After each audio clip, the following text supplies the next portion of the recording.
Hi, my name is Amy Carter. I'm currently the pastor of Mayflower Congregational Church, United Church of Christ, here in Billings, Montana.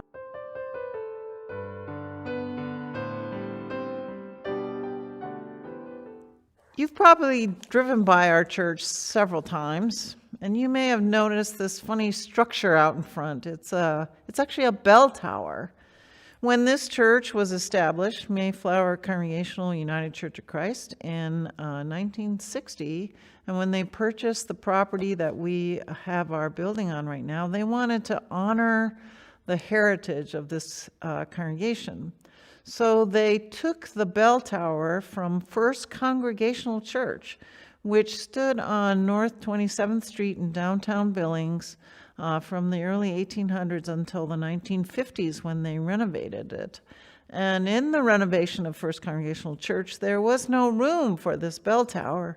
So the folks at Mayflower said, hey, we'll take it, and we will put it on our property to honor our history and to remember where we came from. And so that's what you see, this iconic bell tower on the front of our property.